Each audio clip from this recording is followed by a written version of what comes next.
The next exercise that I'm going to demonstrate is an inverted row and some of its variations. Now, an inverted row can be done on a TRX, it can be done on these rings, it can be done on a Smith machine or with a bar set up in a rack. There's tons of different variations.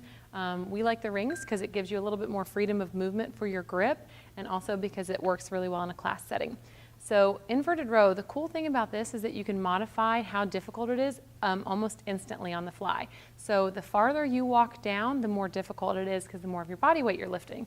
If you think about it, if you're standing right here rowing, you're not really rowing anything. Well, if you lean back a little bit, okay, now you're starting to have to pull some of your body weight. If you walk your feet all the way down, you're having to pull most of your body weight.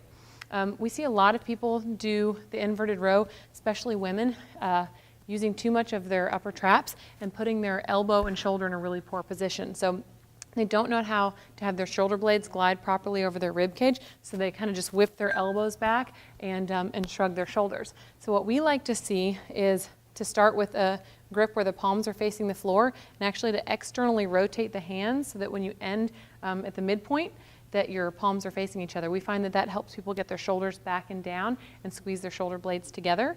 You want to stay really tight. There's a tendency to kind of thrust through the midsection to get a little bit of momentum to get yourself up to the top. And we also find people leading with their head a little bit. I struggle with that one. Again, your head wants to go where your body's going, your body wants to go where your head's going. So a lot of people kind of throw their head forward to do this. So there's a couple of common mistakes that you see. The basic inverted row, you just grab the handles, walk yourself down to where you feel comfortable, and you're going to pull your your elbows right by your side and squeeze your shoulder blades together. Squeeze your upper back. If you want to make it more difficult, you just walk your feet down more. If you want to make it a little bit easier, you can bend your knees. That'll take some of the weight off. The whole time, you should be shooting for your ribs down and your glutes tight.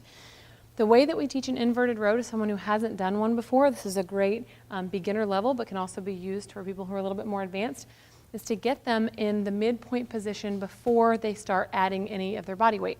So get in the midpoint position, shoulder blades back and down, get your hands where they would be, and then walk yourself down and just hold it. So they can feel what it feels like to use their mid-back to pull their shoulder blades back and down without having to lift their own body weight first. So the static inverted row or the inverted row hold is what I just demonstrated, just pulling your shoulder blades back and down. You have the regular inverted row. You can do it with your legs straight or with your knees bent. And if you want to make it more difficult, you can always elevate your feet onto a bench. So the other nice thing about the inverted row is if you get tired, you can walk your feet back. So in the middle of the set, I might get a few reps down here, and as I get tired, I can just walk my feet back and instantly make it a little bit easier so I can do my whole set with good form. So that's the inverted row and all of its variations.